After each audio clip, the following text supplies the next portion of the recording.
Hi, there in Chicago, Mel here. The voice crying out from the wilderness of Malibu to lend that voice for your support and encouragement at your rally today. The Coalition for Canceled Priests. I mean, it's not hard to believe that there is now such a thing, as personally I know many priests who have been canceled.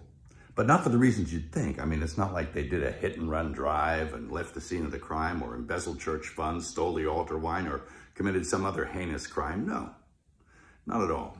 And who's persecuting them? Well, their own bishops. How's that? Yep. Who are they? Well, they're a pack of men who generally passively sit by and tolerate any kind of nonsense. But if one of their priests utters something that resembles orthodoxy, well, then they spring into action, they reprimand him, and they bully him and do their best to cancel him. And they succeed. They drum him out of the service, you know. Off he goes. I'm really sorry about that. That's a grave injustice, and it's kind of white martyrdom. And it's nothing new. It really isn't. It's nothing new. And it's a symptom. It's a symptom of a very deep sickness that afflicts the church. It did not happen overnight. If anyone's familiar with the missives of Archbishop Vigano, he says that the seeds of erosion of the church were sown with the reforms of Vatican II, and I agree with him. He suggests even that we scrap the whole thing and go back and do it the way it was before. And it was a pastoral council after all. I mean, there was nothing wrong. It didn't need to be fixed. They were doing pretty well. At any rate, and I've had my own run-in with the bishops. I mean, who are they? Well, I remember when I directed The Passion, I went to the USCCB to get support for the film. And those men couldn't get away from me fast enough. And all but a few of them turned their back on me. And it was pretty telling about who they were. A pretty insipid bunch. And it doesn't look like anything's changed. Geez, I remember back in the 70s,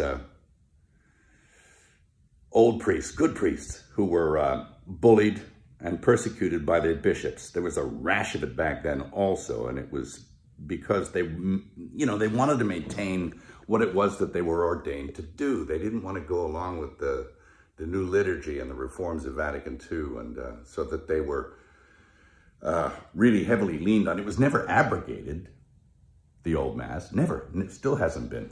You can't. It's protected by quo primum.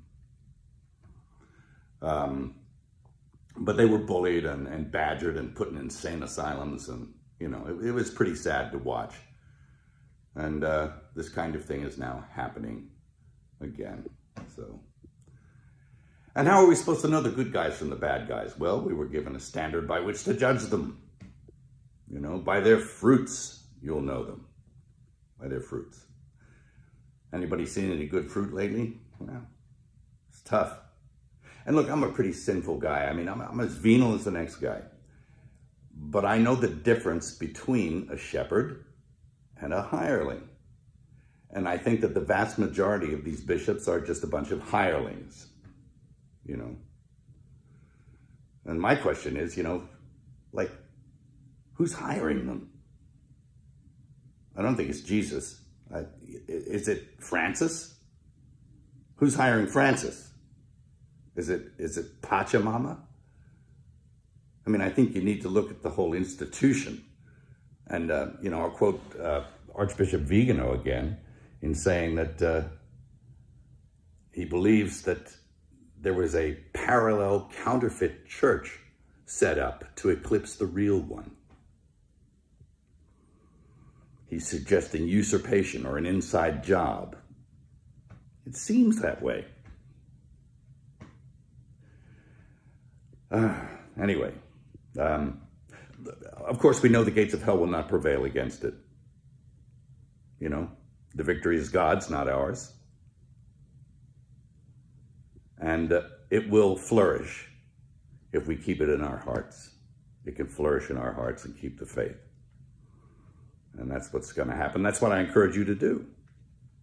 Again, I'm sorry for your pain, the injustice. I'll definitely throw something in the hat to add my support.